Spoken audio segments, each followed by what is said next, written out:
Hi friends, welcome back to RPJP Vlogs. Friends, இன்னைக்கு ஆச்சி மசாலால வர செட்டிநாடு பிரியாணி வீடியோவை தான் இன்னைக்கு காட்ட போறேன். வீடியோவை ஸ்கிப் பண்ணாம பாருங்க friends.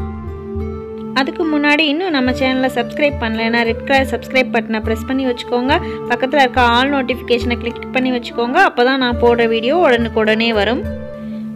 Friends, ஆச்சி மசாலால வர செட்டிநாடு பிரியாணி பாசுமதி ரைஸ் உள்ள இருக்கு. பாருங்க friends, 125 rupees இது 125 ரூபாய். இது கூட பாயசம் மிக்ஸ் வந்து 45 ரூபாய் மதிப்புள்ளது ஃப்ரீயா கொடுக்கறாங்க நமக்கு. Friends, அது கூட வெங்காயம், மல்லி இலை, நெய், இஞ்சி பூண்டு பேஸ்ட், கடுகு, குக்கிங் ஆயில், 1/2 kg மட்டன், தக்காளி 1, புதினா, 2 பச்சை மிளகாய், 1 எலுமிச்சம்பழம், கொஞ்சம் தயிர், இதெல்லாம் சேர்த்து நான் செய்ய போகிறேன். வாங்க ஃப்ரெண்ட்ஸ் பார்க்கலாம். ஃப்ரெண்ட்ஸ், இதில் என்ன கொடுத்துருக்கான்றதை படித்து பார்த்துடலாம். நம்ம மட்டன் சிக்கன் எது வேணாலும் எடுத்துக்கலாம் அப்படின்னு சொல்லியிருக்காங்க. இதுக்கு எந்த இன்க்ரீடியன்ஸும் தேவையில்லை, இந்த ரெடிமேட் பேஸ்ட்டை வச்சு செஞ்சிடலாம் அப்படின்னு சொல்லியிருக்காங்க. ஸ்டெப் 1, ஸ்டெப் 2, ஸ்டெப் 3 இதை 3ஐயும் கொடுத்துருக்காங்க நம்ம எப்படி செய்யணுங்கிறத.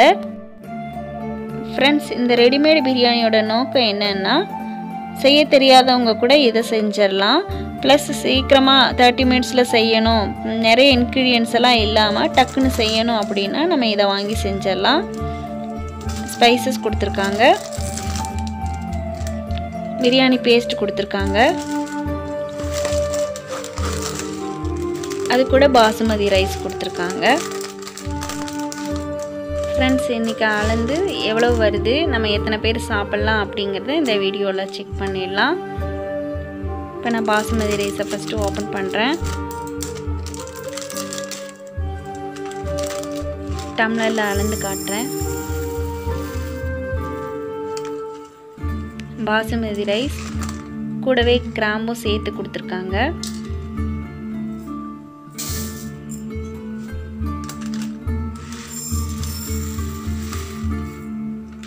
ரெண்டு டம்ளர் இருக்குது ஃப்ரெண்ட்ஸ். இந்த அரிசியை நான் 2 டைம் நல்லா க்ளீன் பண்ணி எடுத்துக்கிறேன். நல்லா க்ளீன் பண்ணி எடுத்துட்டு ஒரு 5 நிமிஷம் மட்டும் நான் நல்லா ஊற வச்சு எடுத்துக்கிறேன். அதுக்கு மேலே ஊற வைக்கக்கூடாது பாசுமதி ரைஸை. இப்போ பிரியாணி எப்படி செய்யறதுங்கிறத பார்த்துடலாம். 1 டீஸ்பூன் நெய் ஊற்றிருக்கேன் குக்கரில். 1 டீஸ்பூன் குக்கிங் ஆயில்,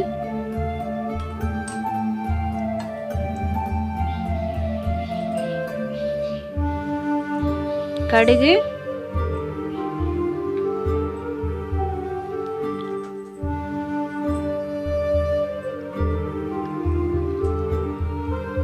நல்லா பொரிஞ்சு வந்ததும் கருவேப்பிலை சேர்த்துக்கிறேன்.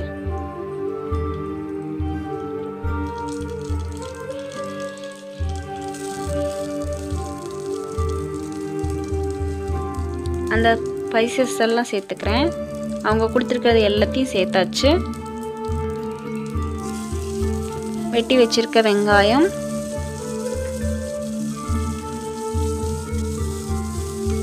ஃப்ரெண்ட்ஸ், அவங்க கொடுக்குற இந்த மெயின் இன்க்ரீடியன்ஸை வச்சு செஞ்சாலே போதும். இந்த வெங்காயம் மற்ற இன்க்ரீடியன்ஸ் எல்லாம் வந்து நான் ஆப்ஷனல் தான், உங்களுக்கு வேணும்னா சேர்த்துக்கலாம், வேணான்னா விட்டுடலாம். 2 பச்சை மிளகாய் சேர்த்துருக்கேன், தக்காளி 1, இஞ்சி பூண்டு பேஸ்ட்,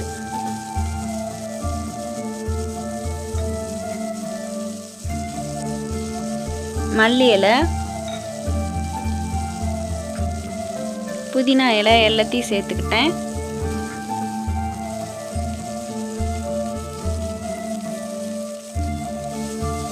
நல்லா கிளறி விட்டுக்க போகிறேன் நான்.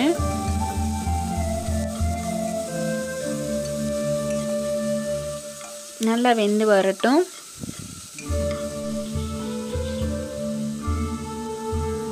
நல்லா வெந்து வந்ததும் 1/2 kg மட்டன் சேர்த்துருக்கேன். நீங்கள் சிக்கனும் சேர்த்துக்கலாம்.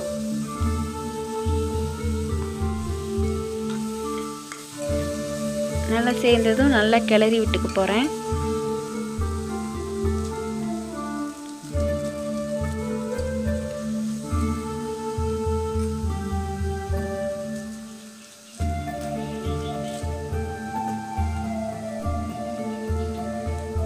இது கூட அவங்க கொடுத்துருக்க அந்த பேஸ்ட்டை நான் சேர்க்க போகிறேன்.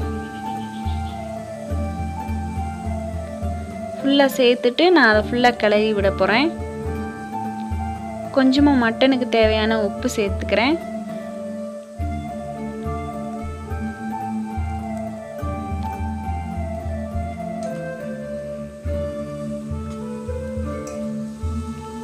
நல்லா எல்லா மட்டன்லேயும் படுற மாதிரி நல்லா கிளறி விட்டுக்கிறேன். கிளற கிளற அதுவே கொஞ்சம் கொஞ்சமாக தண்ணி விட ஆரம்பிக்குது. இந்த ஸ்டேஜில் 1 ஸ்பூன் தயிரை ஆட் பண்ணுறேன். இதுவும் ஆப்ஷனல் தான். நம்ம அவங்க கொடுத்துருக்க அந்த மெட்டீரியல்ஸ் மட்டும் யூஸ் பண்ணி கூட நம்ம பிரியாணி செஞ்சுக்கலாம். நான் மட்டன் சீக்கிரமாக வெந்து வரணுன்றதுக்காக நான் இந்த தயிர் சேர்த்துருக்கேன். நல்லா கிளறி விட்டுக்கிறேன். நல்லா தண்ணி விட்டுருச்சு மட்டன். இப்போ மட்டனுக்கு தேவையான கொஞ்சம் உப்பு சேர்த்துட்டு நல்லா கிளறி விட்டுக்கிறேன். கொஞ்சம் கொஞ்சமாக தண்ணி விடுது. அதை மூடி போட்டு கொஞ்சம் நேரம் நான் வேக வைக்கிறேன். 2 மினிட்ஸ் நல்லா வெந்து வந்ததும் அந்த தண்ணியெல்லாம் போய் நல்லா ஒன்றோட ஒன்று கலந்து வந்துருச்சு. அந்த பேஸ்ட்டோடு நல்லா அந்த மட்டனும் சேர்ந்து நல்லா கலந்துருக்கு பாருங்கள். எண்ணெயெல்லாம் பிரிஞ்சு வந்துடுச்சு. இந்த ஸ்டேஜில் ஒரு 1/2 டம்ளர் சுடு தண்ணி ஊற்றிக்கிறேன் மட்டன் வேகிற அளவுக்கு. ஏன்னா மட்டன் வெந்து வர்றதுக்கு லேட் ஆகும் இல்லையா, அதனால் மட்டன் ஃபஸ்ட்டு வேகட்டும் அப்படிங்கிறனால நான் தண்ணி 1/2 டம்ளர் மட்டும் ஊற்றிருக்கேன். இந்த 1/2 டம்ளர் கணக்கு வச்சுக்கணும். குக்கரை மூடி போட்டு ஒரு 4 விசில் விட்டு எடுத்துக்கிறேன். மட்டன் வேகட்டும். இப்போ நல்லா வெந்து வந்துருச்சு பாருங்கள். மட்டன் வெந்து வர்ற அளவுக்கு மட்டும் தண்ணி ஊற்றிருக்கோம். எந்த தண்ணியும் இல்லை, கொஞ்சம் மட்டும் தண்ணி இருக்குது. மற்றபடி எல்லாமே உறிஞ்சிடுச்சு. நல்லா கொதிக்க விட்டுக்கிறேன். இந்த ஸ்டேஜில் கொஞ்சம் கூட தண்ணி இல்லாமல் பாசுமதி ரைஸை மட்டும் உள்ளே நான் சேர்த்துருக்கேன். அவங்க கொடுக்குற அந்த பாசுமதி ரைஸ் மட்டும் யூஸ் பண்ணியிருக்கேன். இந்த பாசுமதி ரைஸ் என்ன நம்ம சாப்பாட்டுக்கு வெரைட்டி ரைஸ்க்கு யூஸ் பண்ணாலும் ஃபஸ்ட்டு நம்ம உள்ளே போட்டு கிளறி விட்டு அதை நல்லா ட்ரை ஆக விட்டு அதுக்கப்புறமா தண்ணி ஊற்றி செஞ்சால் இன்னும் கொஞ்சம் டேஸ்ட்டு கூட இருக்கும். அதனால் நல்லா போட்டுட்டு லேசாக கிளறி விட்டுக்கிறேன். ஏன்னா கொஞ்சம் அதிகமாக கிளறி விட்டால் அரிசி ஒன்றோட ஒன்று ஒட்டி அது உடஞ்சி போகிற அந்த தன்மையில் இருக்கும். லேசாக மட்டும் நான் கிளறி விட்டுக்கிறேன். தண்ணியெல்லாம் ஃபுல்லாக இஞ்சட்டும். அதில் இருக்க இந்த கொஞ்சம் தண்ணி கூட ட்ரை ஆக வரைக்கும் நான் வெயிட் பண்ணுறேன். நல்லா ட்ரை ஆகிடுச்சு பாருங்கள். எல்லாம் கலந்துருச்சு பிரியாணி அரிசியோட. இந்த ஸ்டேஜில் நான் தண்ணி ஆட் பண்ணுறேன். நான் சுடு தண்ணி தான் ஆட் பண்ணுவேன் எப்போவுமே. அது இன்னும் கொஞ்சம் டேஸ்ட்டு கொடுக்கும். 1 டம்ளர் பாசுமதி அரிசிக்கு 1.5 டம்ளர் தண்ணி. அப்போ நான் 2 டம்ளருக்கு 3 டம்ளர் தண்ணி ஆட் பண்ணுறேன். நம்ம எதில் அரிசி அளக்குறோமோ அதுலேயே தண்ணி ஊற்றும் போது கரெக்டாக இருக்கும். நான் 3 டம்ளர் சுடு தண்ணி ஆட் பண்ணிட்டேன். ஒரு லெமன் புழிஞ்சு விட்டுக்கிறேன்.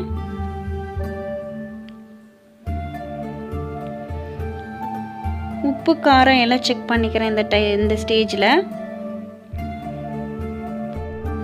குக்கரை மூடி போட்டு ஒரே ஒரு விசில் மட்டும் வச்சு எடுத்துக்கிறேன். ஒரு விசில் வந்ததுக்கப்புறமா ஒரு 2 மினிட் மட்டும் சிம்லேயே வச்சு எடுத்துக்கிறேன். அப்போ அரிசி உடையாமல் இதே மாதிரி நல்லா பூ மாதிரி வெந்து வந்துடும். ஃப்ரெண்ட்ஸ், வெந்து வந்ததுக்கப்புறமா இந்த ஸ்பூன் மாதிரி இதே மாதிரி கரண்டி தான் யூஸ் பண்ணணும். மெதுவாக பிரித்து விடணும். ஒன்றோட ஒன்று ஒட்டாமல் பூ மாதிரி எடுத்து விடணும். ஃப்ரெண்ட்ஸ், எங்கள் வீட்டில் இந்த குட்டீஸோடு சேர்த்து 4 பேர் இந்த பிரியாணி சாப்பிட்டோம். பெரியவங்க 3 பேர் தாராளமாக சாப்பிட்லாம். இன்னும் கொஞ்சம் டேஸ்ட் கொடுக்கறதுக்காக லேசாக நெய் ஊற்றிக்கிறேன். அவ்வளோதான் ஃப்ரெண்ட்ஸ், பிரியாணி சட்டுன்னு ரெடி ஆகிடுச்சு. இது செய்கிறதுக்கு நிஜமாகவே எனக்கு 30 மினிட்ஸ் தான் ஆச்சு. பிரியாணி கூட சிக்கன் 65 ஆனியன் ரைத்தா எல்லாம் வச்சு சாப்பிடும்போது ஓவரால் சூப்பராக இருந்துச்சு. நீங்களும் செஞ்சு பார்த்துட்டு எப்படி இருந்துச்சுன்னு எனக்கு கமெண்ட்டில் சொல்லுங்கள்.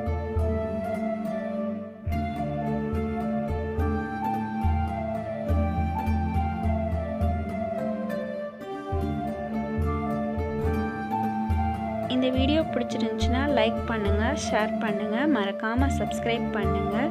தேங்க்யூ ஃபார் வாட்சிங்.